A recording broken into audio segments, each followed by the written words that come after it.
Every week I begin this show by saying, I'm Amy Julia Becker, and you're listening to Reimagining the Good Life. And then I explain, this is a podcast about challenging the assumptions about what makes life good, proclaiming the inherent belovedness of every human being, and envisioning a world of belonging. I'm here to introduce the final episode of this season of Reimagining the Good Life today.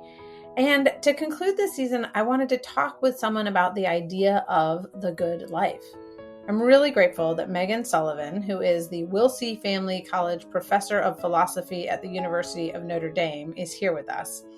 Dr. Sullivan serves as director of the university-wide Ethics Initiative. She is the founding director of Notre Dame's Institute for Ethics and the Common Good, which will launch this summer of 2024. Back in 2022, Sullivan published The Good Life Method with Penguin Press, which was co-authored with her teaching collaborator, Paul Blaschko. And that book was based on a wildly popular introductory philosophy course that she developed at Notre Dame called God and the Good Life. You're going to get to hear all about it.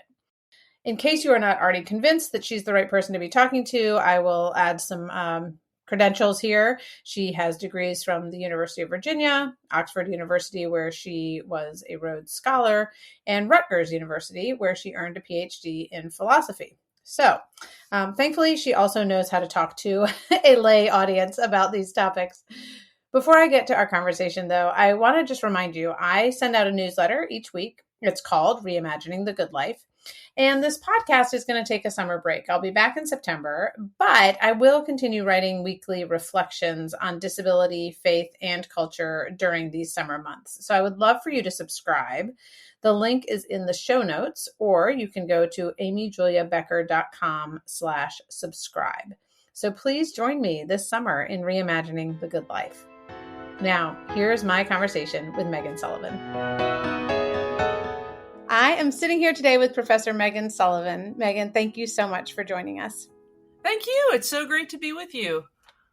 Well, I'm here today as actually the final episode in this year's podcast. And we have recently renamed the podcast Reimagining the Good Life. And you were recommended as someone to talk to because you have written a book with a colleague called The Good Life Method, based on a class that you co-teach at Notre Dame. So I thought that maybe we could start with just the story of the class. Why did you start teaching it? And I know from reading the book that you changed the format of the class even after you started teaching it. So I'm wondering about, like, if you can tell us a kind of the story of the class and then what prompted it to become a book. Sure. So I'm a philosophy professor here at Notre Dame. I've been here for 13 years. And about 6 years ago, I had just gotten tenure. So I just kind of gotten serious with Notre Dame, or we'd put a ring on it and decided I was going to stay. And I'd been thinking a lot about my vocation as a teacher and just what is my role in my students' lives, especially when you take this big step of deciding to make a big job commitment. When you get tenure at a place, you're thinking in the you start thinking in 20, 30 years, what kind of impact you're going to have. And that question was really weighing on me. Another thing that happened in 2016 is my youngest brother went away to college for the first time. I've got two younger brothers. My middle brother never went to college, but the baby brother joined me as being the other college-educated Sullivan. And he was going to Brown, and I was having all these conversations with him about going away to college and just really, really thinking about what I hoped would happen for him his first year of college.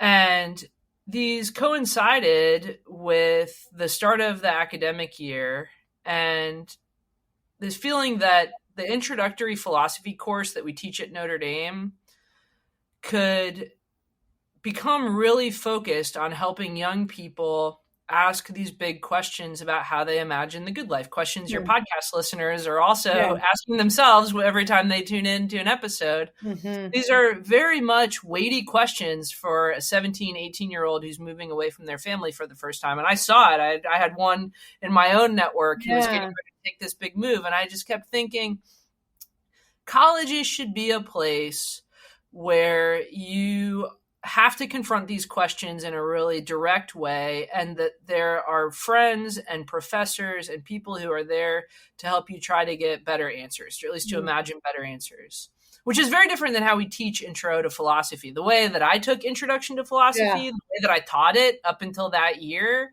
was you're learning philosophy facts. So like Socrates came first, and then Plato, and then Aristotle. You're right. And here are some ideas. Here's a really, really, really abstract essay I need you to write.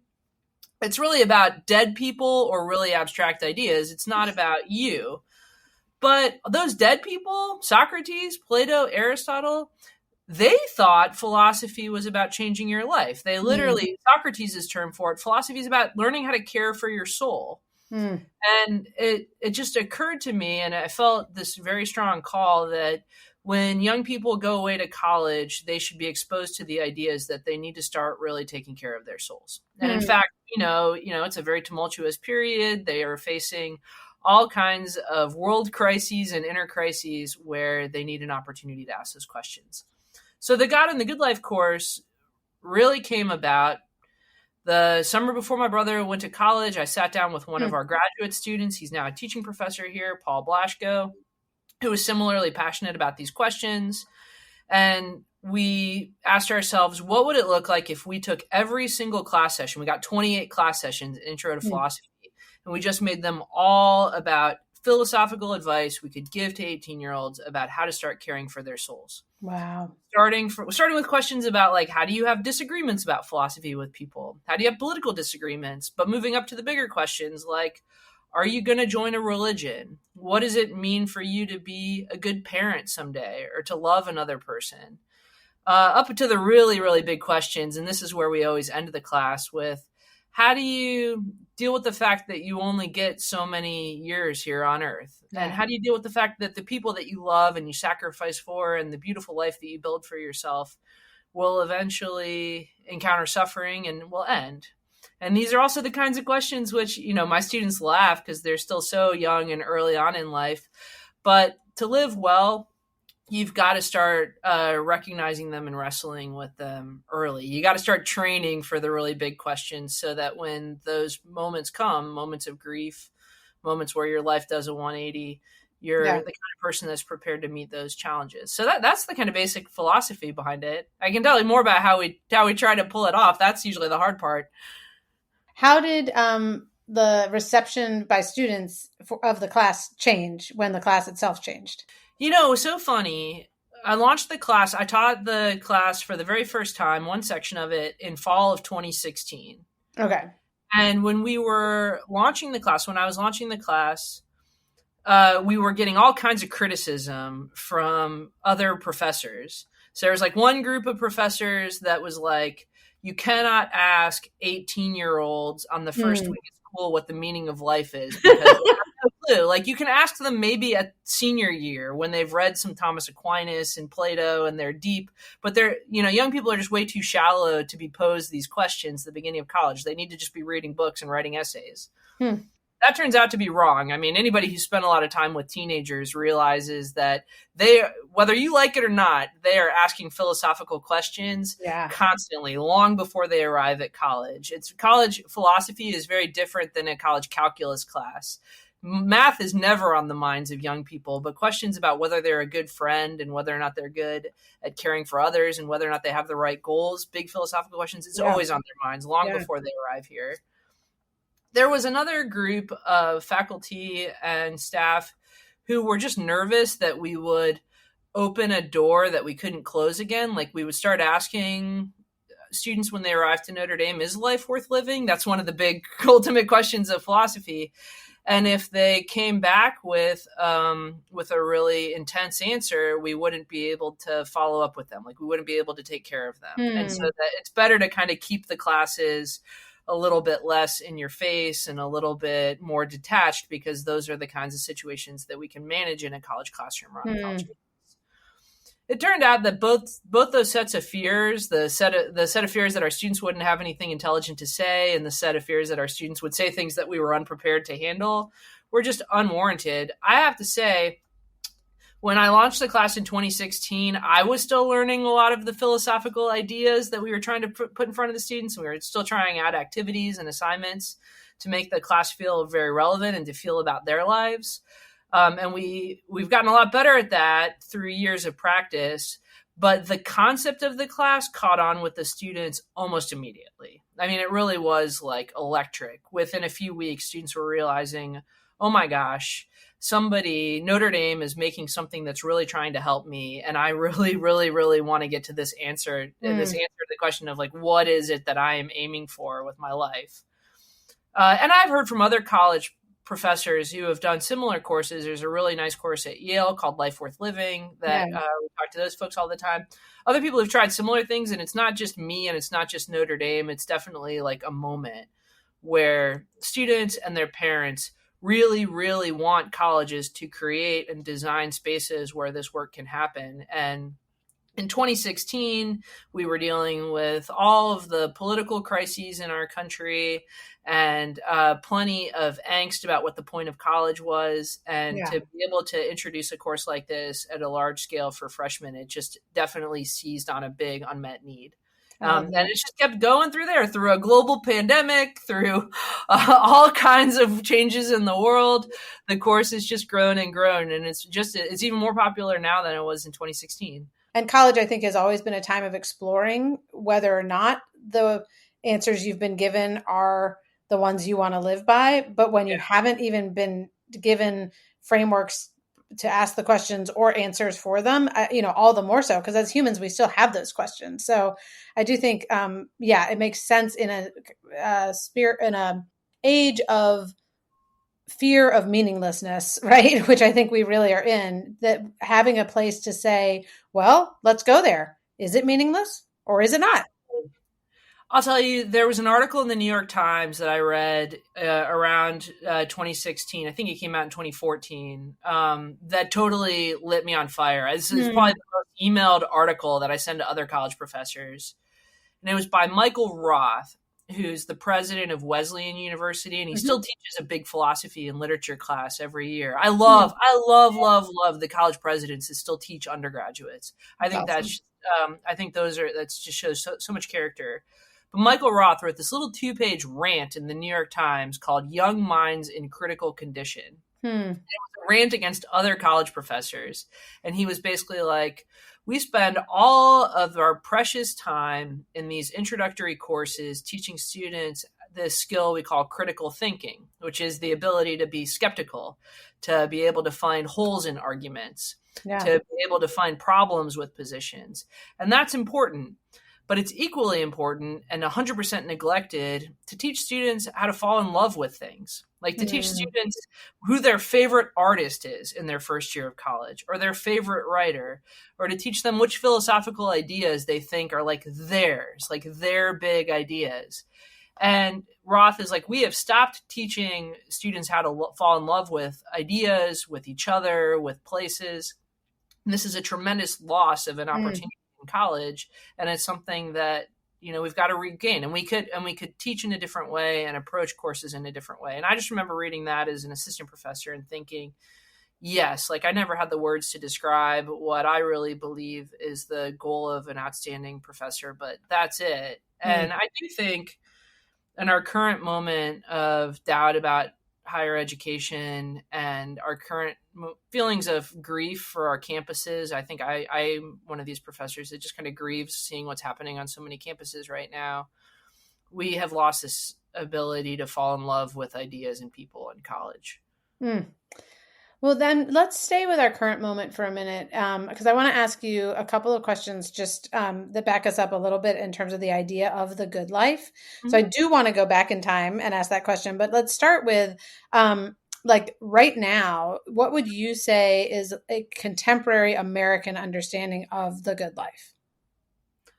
The American understanding of the good life, and I always ask this to my students, there is being a grinder. I don't know if you know this, but somebody who's just like hardcore going after a goal. Yeah. Usually a somewhat complex goal to become, like, for my students, it's to become a wealthy tech entrepreneur who's also a great husband or wife and a great parent, who's physically very active and healthy, and who every morning gets up and just like goes after it full intensity. authenticity. And the American vision of like human flourishing is being that kind of person and succeeding, having bumps on Right. the road and interesting stories, but ultimately you get to the destination, which Yeah. is a certain state, which, they're frankly not that far off from what the Greeks thought of the good life. They thought the good life, you were like an Olympic athlete who was also a courageous warrior, who also, the Greeks had this virtue called magnanimity, which is like the virtue of having enough money that you can give it away in splashy ways. My students totally believe that magnanimity is still a virtue. They want enough money to be able to like take their friends on nice vacations. Right. I want all the things I want, and I'll give you some too. Yeah. Exactly. And so, well, yeah, I mean, you've kind of hinted at this already, but like when we use the phrase the good life, it actually is emerging from like a philosophical tradition that has gone back, I mean, eons, like not just in modern era. So can you, in 3 minutes or so, just give us like a little bit of a history of the good life? Like what are the philosophical underpinnings of it? Where does it come from? Why does it matter? Sure. So, I mean, one thing that's just remarkable about human history is that there was this period of just a few hundred years when everybody started asking this question, what is the good life for a human being? And it all happened kind of around the same time. So 2,400 years ago in ancient Greece, you have Socrates, who starts the tradition of philosophy by basically going around to all the young people in Athens saying, do you really know what the good is, like what it is to be a good judge, what it is to be a good soldier, what it is to be a good person? And the young people would share their ideas that they learned from their parents, and Socrates would ask them questions, basically saying like, is that really good? Like, is it really good to just be like a completely ruthless soldier? Is that really good? And the students would start to doubt, and the parents got sick of Socrates and they killed him. But it was too late. Philosophy had gotten going. This like practice of questioning what's good had gotten going in Greece. In China, about 200 years earlier in the Zhou dynasty, you have figures like Confucius and his students who are looking at a world that is constantly at war and seems very unstable and asking this question, can we educate people to be more peaceful and to be more harmonious and to be happier? Like if we just started the right kind of education early on, could we actually make life better for everyone forever? And that's where philosophy gets started in China, with that question of like, what's the common good and what's the good life for us and for our families? In India, you have Siddhartha Gautama, who's going around talking with his students, and he's like, man, human life is just one episode of suffering after another. Is there a different way that we could think about ourselves and our lives that would enable us to end suffering once and for all? And he gets his version of philosophy going. In the Middle East, you've got the wisdom tradition in Judaism, where basically they're asking the same questions as Siddhartha. Man, human life is a lot of suffering.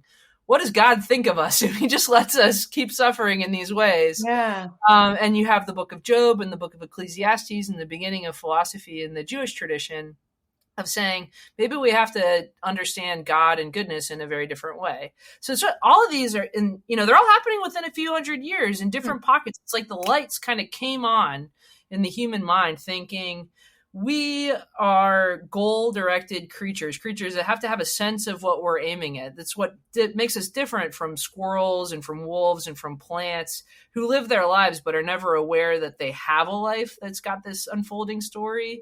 Humans can worry about whether they have a good life or not, and can think that if they get the right answer, they can control and direct their lives. And there's this period 2,400 years ago when everybody started getting really interested in that project. And that's really where philosophy comes from.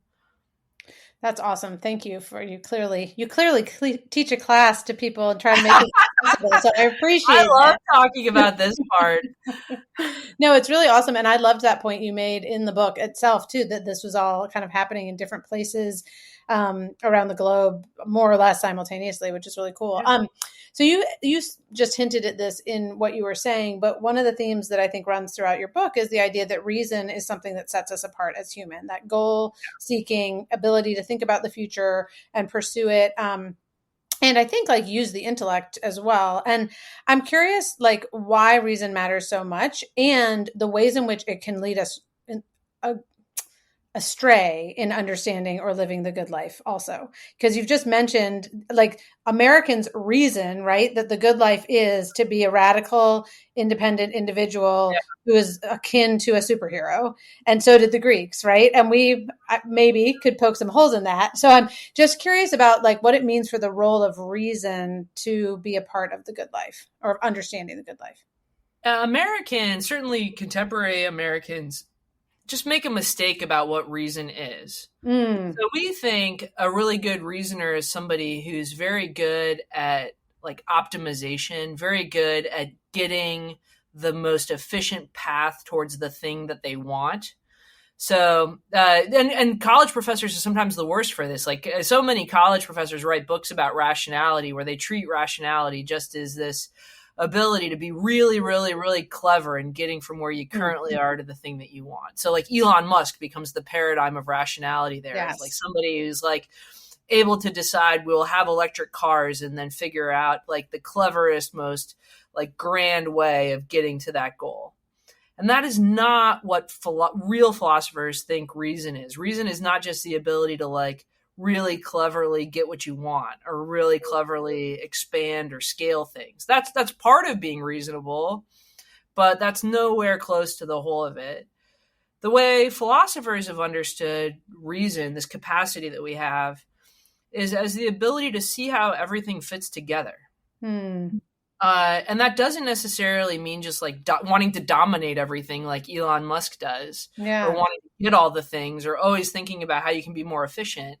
But it really means having the ability to take a step back and notice all the connections that creatures without reason never notice. Like I've been watching, it's springtime here in South Bend, Indiana.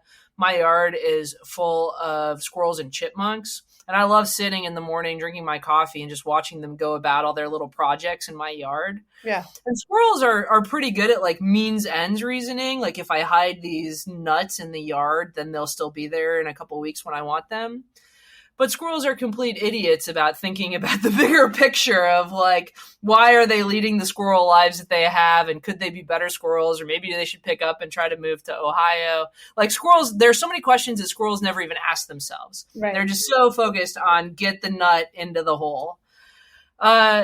Squirrels have a certain kind of good squirrel optimization reasoning that evolution has programmed into them, but they don't have what the Greeks and the Confucian celebrated as human reason, which is the ability to see things that fit together and ask questions like, why do I bury nuts in the first place? Having a really developed capacity of reason is the ability to take a step back and even ask whether or not your goals were the right ones to begin with. It's a faculty Elon Musk also seems to lack. I don't think Elon Musk ever wakes up one day and asks himself whether accumulating billions of dollars is in fact a good thing for him. He just doesn't have that switch is not turned on in his mind.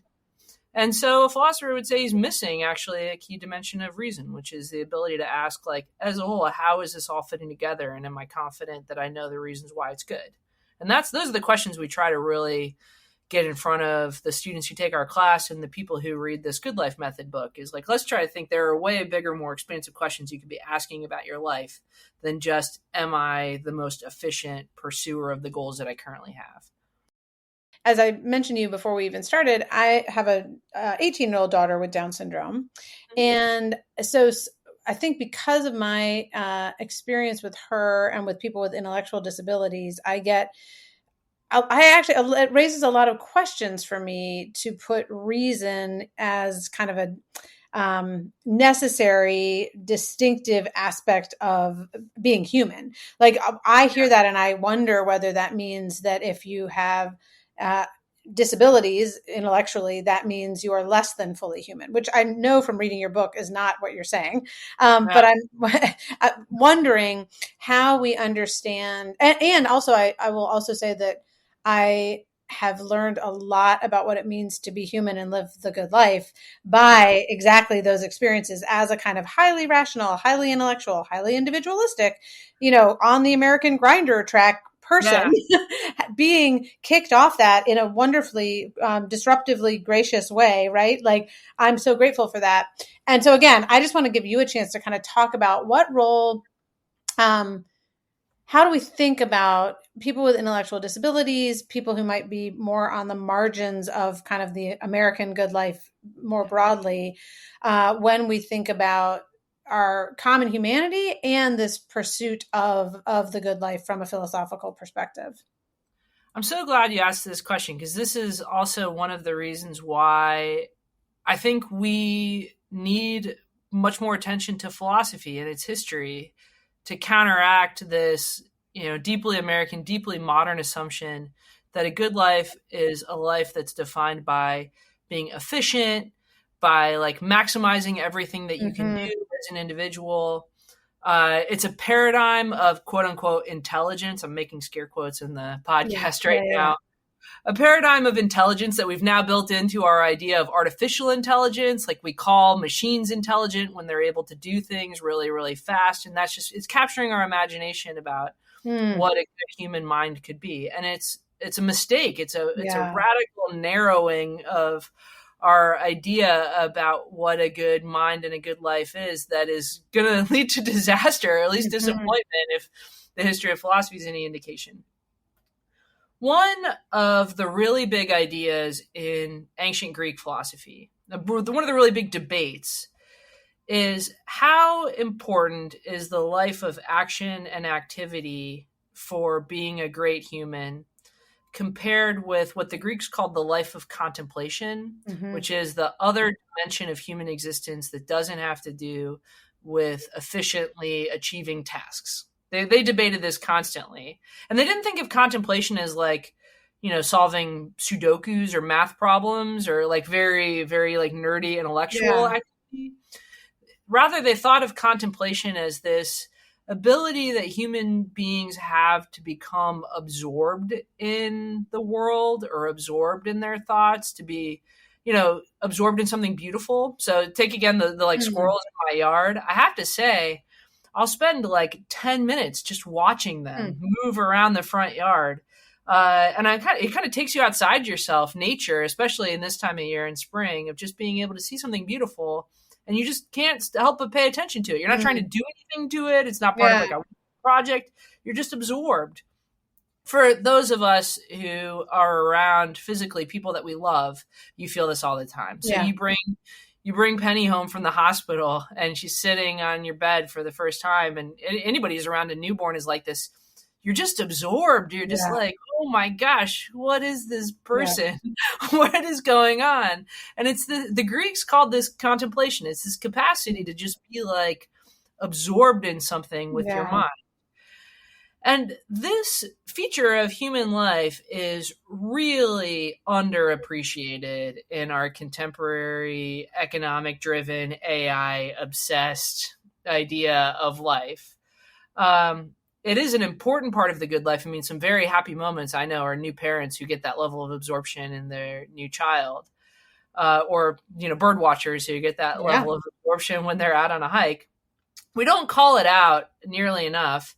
And when you think about loving people with cognitive disabilities, and when you think about the good lives of people you love that have these kinds of lives, I think contemplation is one of the key things that we can appreciate. I have a cousin that has Down syndrome.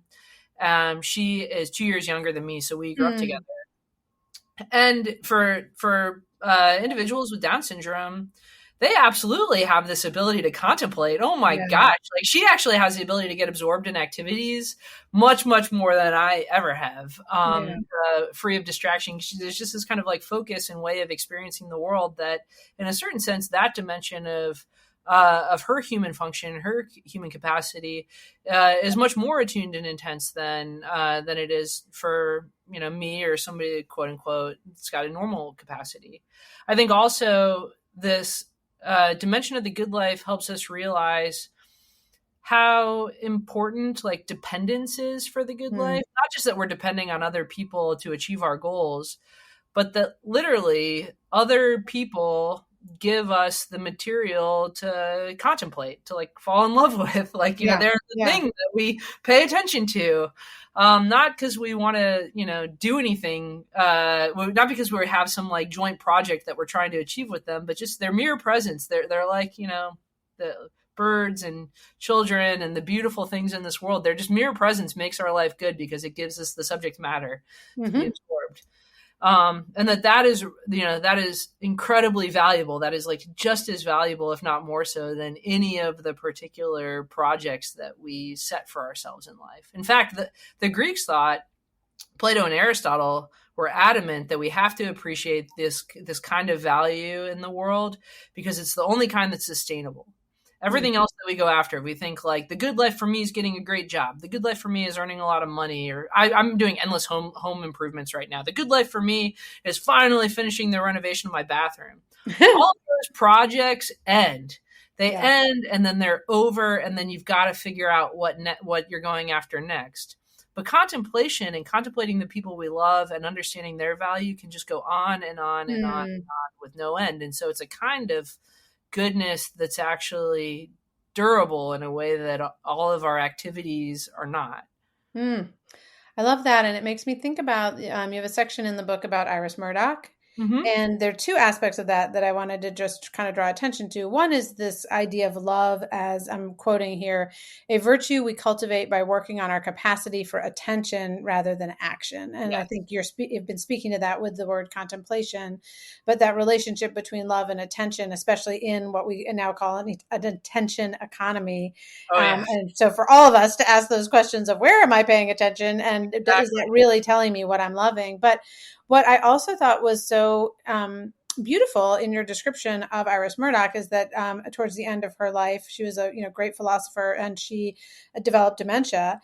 And so she was not able to use her faculties of reason and intellect in the same way that she had been as a younger person. But you write that she had a new way, or that her biographer, I guess, said she had a new way of knowing, that there was a presence to her that she did not lose. And I guess it seemed to me that her discipline, like her virtue of cultivating her capacity for attention over the course of her life, may very well have remained even if those kind of intellectual capacities didn't. And it seemed like a bit of an embodiment of even what you were writing about in terms of her philosophy. Yeah, I find Iris Murdoch, I mean, she's such a philosophical inspiration for me and for many people. For listeners who don't know, she was one of these rare women philosophers that came out of Oxford after World War II, who totally revitalized this tradition of virtue ethics, like was really a trailblazer in opening the paths for many, many future generations of philosophers. And she suffered from dementia for the last 10 years of her life. And I have friends who are suffering with dementia right now. You wouldn't wish that diagnosis on anyone that you love. It's very, very, very challenging for people who are going through that kind of suffering, and also for their family members. So it's a tough situation to be in. But that said, Iris Murdoch spent a large portion of her career trying to convince the rest of culture that this capacity to be gripped by the world around you and to pay attention to it without trying to change it, or without trying to stick it into some project that you're pursuing, but to really be just like gripped by the beauty around you and to allow it to change the kind of person that you are. She spent so much of her working years convincing people that that was important, that that was an idea worth taking seriously. She's credited with really reviving this idea that goes back to Plato about how important beauty is for forming us as a person. That it's fitting she spent so much of her life creating space to allow us to see what could be really good about somebody who their disability prevents them from really going hard in the life of action anymore. It prevents them from having long-term projects, maybe because they have a memory deficit, because of dementia. It prevents them from being a really active, engaged parent, because their deficits mean that they're not able to drive a car anymore, or do any of the tasks that usually go into caregiving. But they still have this capacity to love and receive love, and to be attuned and enjoy in the moment the beautiful world around them, and that in of itself is really good. It's such a gift that she created space for that idea before she succumbed to her illness, that I think we owe her a great debt of gratitude, because she gave us a philosophical language for talking about all of the different ways that a life can be beautiful and valuable, even if it doesn't fit into the sort of narrow path of what we would call in philosophy the life of action, the life of constant projects and doing. Well, and I think there's a passage in here. Hold on, I'm gonna look it up. In your book, that's talking about it, vocation, about work. And you write, an account of work and the good life must recognize that work comes in many forms throughout a single life and in different kinds of lives. Virtue ethics gives us the capacity to see work far more expansively than, say, and we haven't talked about this here, but the effective altruists. The work of an activist might be organizing to help groups exercise political agency. The work that an adult with Down syndrome performs might be serving the common good through being a loving member of a family. The work that a deployed soldier does is serving the good through a 24/7 commitment to protecting national security. In A Good Life, we revisit these stories and change them in new ways all the time. And I just loved that sense of expansiveness within our individual lives and among us, like recognizing, and maybe this goes back a little bit to the sense of dependence, that interdependence, that my life can be good in a different way than someone else's and in different ways over the course of my life. But they're all somewhat connected to each other in terms of creating the good life in some broader sense, which of course we don't ever quite realize, but as a society. Oh, absolutely. And you think, anybody who's like built a family and lived a life with somebody with Down syndrome or with somebody with another serious cognitive difference realizes like there are days of the week where they show up to work. They're great to be around. They're helpful members of the family. They're loving and they're hilarious. So many adults with Down syndrome have incredible senses of humor. And then like everybody else, they also have bad days where they don't show, they're difficult to the family, they're ornery. And the things are slightly off. And so there's also like, standards of growth and good days and bad days for any life. It's not the case that any person is ever just like always a subject of everybody else's lives, but they have their own like plans and ambitions and days that are good, days that are bad. And I think we have such a narrow conception of work in our society right now that it's also narrowed our conception of how to have conversations about what good days or bad days for people with differences. And it's just a huge loss. If we think about work the way a figure like Aristotle would, or the way that many of these great virtue ethicists of the past would, work is a matter of thinking about the role that you're playing, contributing to the communities that you care the most about. And I think having that much broader conception rather than thinking of work as the way that you earn money or the way that you accomplish projects, which is how, the tech industry right now in the United States would like us to think about work. Yeah.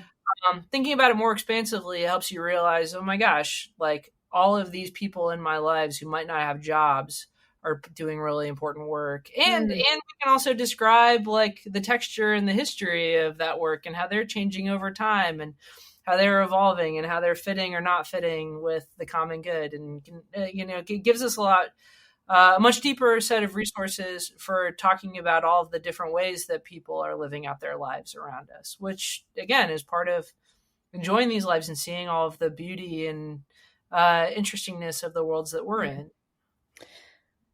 I have one more question for you, which may just, spawn so many other questions that I need to apologize in advance to, anyone who's going to, because I'm going to cut us off I know I'm too long-winded. But no, you're not too long-winded. This is exactly where I want to be. I just know that I may want to ask you 17 more questions, and I promise not to do that. But I'm curious about, and the book covers this as well, but like the God and the good life part. In what ways are these questions dependent upon some awareness or belief in or not someone called God? And again, you really do address this in a comprehensive way, and I'm going to ask you to, give us the 3-minute version. But I just wonder, in what ways does God matter when we're asking these questions? I love this question. The joke in the class, and it shows up in the book too, is the first half of the class is all just the good life. And we really don't talk about anything having to do with religion. We just talk about, like, how do you have better political disagreements with people? Right. What's the role of money in a good life? What's the role of work in a good life? Mm-hmm. What's the role of love in a good life? And we ascend to increasingly existential questions without talking about religion at all. And then they go to fall break or spring break and they come back. And that's when it becomes God in the good life. Yeah. And we have this epic week where we say, all right, let's hit pause because the questions we've been addressing so far have gotten really hard. The love unit is just a challenging question. How do you tell whether or not you're good at loving the people that you love? It turns out to be a very, very hard philosophical question. Like, let's hit pause and just introduce this hypothesis. Is it even possible that there's a morally perfect, all-powerful being in the universe? And if so, how does that hypothesis make all the questions we've been talking about better? And how does that hypothesis make them so much harder? Yeah. And it's a nice like twist, it's the big like reveal. It's kind of like when Darth Vader pops out from behind the sliding door of like, things just got so much more complex by introducing the question of God to the mix in a really interesting and fruitful way. And we really want students to see it just like it makes things just so much more interesting and so much more challenging trying to add God into the mix. So on the one hand, God helps, the belief in God can help give a lot more depth to these questions about love that we've been asking right before break that, we realized we're just, running up against a brick wall.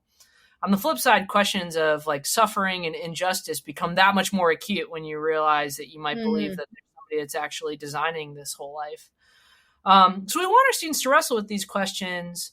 And I definitely want to give people space age 18, 19 to ask what's really they've been thinking about the religion question probably for a while, but I want to give them some space to really start to ask their questions and hopefully to realize that there are people at a university like Notre Dame who want to accompany them as they try to figure out how they're going to wrestle with some of the biggest questions of human existence. Personally, I am an adult religious convert. I chose to join a religion my second year of college, and that was a really momentous, but also very authentic, really like wonderful rite of passage for me when I was their age. And some of the way I teach my class and the way I write this book is kind of wanting to be the professor that I wish that I had had in college. Like I kind of did it myself and in a really ad hoc, random way that a 19-year-old pieces together her answers to big existential questions. But I had very loving professors that I didn't feel like I could talk to about any of these questions when I had them. And I kind of hope that the book, and I know that our course creates some space to realize like students don't have to go through these questions alone, that they can do it in a community, that we can build that community at college for them to do it. And that we're here no matter what to help them figure out how they're going to make that leap of faith. And so I love talking about this stuff. I mean, that's my favorite unit of the course is when we take that twist, because I just think that it's so much more interesting. And I remember what it's like to be in their shoes. I have just so much empathy and compassion for what they're trying to figure out. So it's one of my like great joys as a teacher. Every 6 months, I get to have that moment where we open that door and then walk through it together.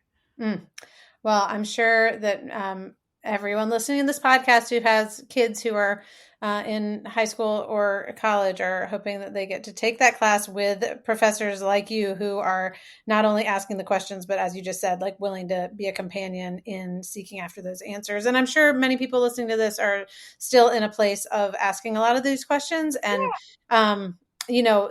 that sense of, there aren't easy answers and there aren't necessarily even these like, oh, I can just spit it out to you as though it were an AI generated answer, because that will not actually. I banned ChatGPT in my class. They're not allowed to use it. Everything's handwritten now in the class. Yeah, I believe it. And I have it. Yeah. So, but thank you. Thank you for just prompting the questions, but also being